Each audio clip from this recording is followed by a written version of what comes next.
Isa sa mga pinag-uusapang actress sa ngayon si Jillian Ward dahil sa pagkakalink niya kay Eman Pacquiao. Marami silang nilabasang mga shows na magkasama nga sila at halatang nag-enjoy naman ang dalawa sa isa't isa. With my bestie like everything fun.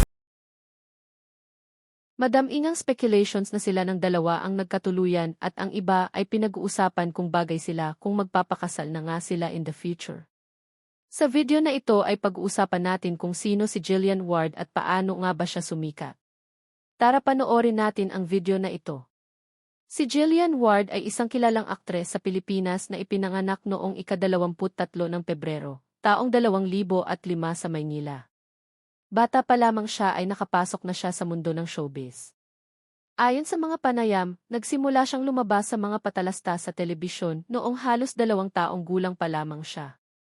Pagsapit ng kanyang murang edad ay nagsimula na rin siyang umarte sa mga teleserye ng EF Network. Isa sa mga unang palabas na kanyang sinalihan ay ang The Last Prince, ngunit lalo siyang nakilala nang gumanap siya sa teleseryeng Trudy's Liit noong taong 2010.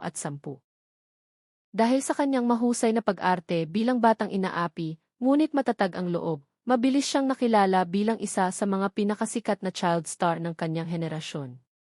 Habang lumalaki si Jillian, patuloy siyang lumalabas sa iba't ibang programa sa telebisyon tulad ng Captain Barbell, Biritera, Luna Blanca at Daldalita. Sa mga proyektong ito ay lalo pang nahasa ang kanyang kakayahan sa drama at pagganap sa mabibigat na emosyonal na eksena. Sa paglipas ng mga taon ay unti-unti siyang lumipat mula sa pagiging child star patungo sa mga mas mature na papel sa telebisyon. Isa sa pinakamalaking proyekto na nagpalakas muli sa kanyang kasikatan ay ang teleseryeng Abot Kamay na Pangarap, kung saan gumanap siya bilang isang batang may pangarap na maging doktor.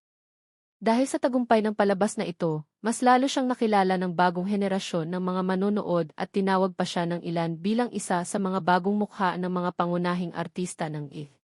Sa kabila ng kanyang tagumpay, hindi rin naiwasan ni Jillian ang ilang intriga at kontrobersya. Isa sa mga pinakausap-usapan ay ang kumalat na tsismis sa social media na mayroon umano siyang mayamang benefactor o tinatawag ng iba na sugar daddy na siyang nagbibigay ng kanyang mga mamahaling gamit. Ang tsismis na ito ay nagsimula noong siya ay teenager pa lamang at mabilis na kumalat sa internet. Sa isang panayam ay mariin niya itong itinanggi at sinabi na ang karamihan sa kanyang mga ari-arian ay bunga ng kanyang sariling paghihirap at trabaho bilang artista. Ipinaliwanag din niya na matagal na siyang nagtatrabaho sa industriya, kaya nakapag-ipon siya para sa mga bagay na nais niyang bilhin. Naging emosyonal pa siya sa ilang pagkakataon dahil nadadamay din umano ang kanyang pamilya, lalo na ang kanyang ina, sa mga ganitong paratang. Bukod dito ay nagkaroon din ng mga kumalat na peking video at edited na larawan na sinasabing siya raw iyon, ngunit kalaunan ay napatunayang manipulasyon lamang sa internet. May mga pagkakataon din na nagkaroon ng tsismis tungkol sa umano hindi pagkakaunawaan sa ilang kapwa-artista, bagaman hindi naman ito napatunayan bilang seryosong alitan.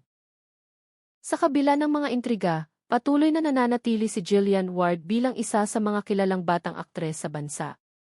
Marami pa rin ang humahanga sa kanyang dedikasyon sa trabaho, sa kanyang pag-aaral, at sa kanyang determinasyong patunayan na ang kanyang tagumpay ay bunga ng talento at pagsisikap. Sa kasalukuyan, patuloy na aktibo sa showbiz si Jillian Ward at isa pa rin siya sa mga pangunahing batang artista ng EF Network. Ngayon ay mas mature na ang kanyang mga ginagampanang papel sa telebisyon at pelikula. Isa sa mga bagong proyekto niya ay ang seryeng Never Say Die, kung saan kasama niya ang iba pang kilalang artista ng network. Bukod sa pag-arte, aktibo rin siya sa social media kung saan madalas niyang ibinabahagi ang kanyang mga proyekto, endorsements, at personal na buhay. Sa kabila ng kasikatan, sinabi rin niya sa mga panayam na mas pinipili niyang iwasan ang pagbabasa ng masasamang komento sa internet upang mas makapag-focus sa kanyang trabaho at sa kanyang tunay na buhay. Sa mga nakaraang buwan ay naging usap-usapan din ang kanyang pagkakalink sa batang boksinggero na si Eman Pacquiao. Nagsimula ang mga balita tungkol sa kanila nang aminin ni Eman sa isang television interview na si Jillian ang kanyang celebrity crush. Pagkatapos nito ay napansin ng mga tagahanga na nag-followan sila sa Instagram at minsan ay nagme-message si Eman ng mga simpleng pagbati tulad ng T God bless at T have a great day. Ayon kay Jillian, na-appreciate niya ang kabaitan ng binata at sinabi rin niyang umaasa siyang magkikita sila balang araw. Nagkaroon nga ng pagkakataon na magkita ang dalawa noong ika-24 ng Nobyembre, taong 2025, sa premiere ng pelikulang Inabit, Gabi ng Lagim the Movie.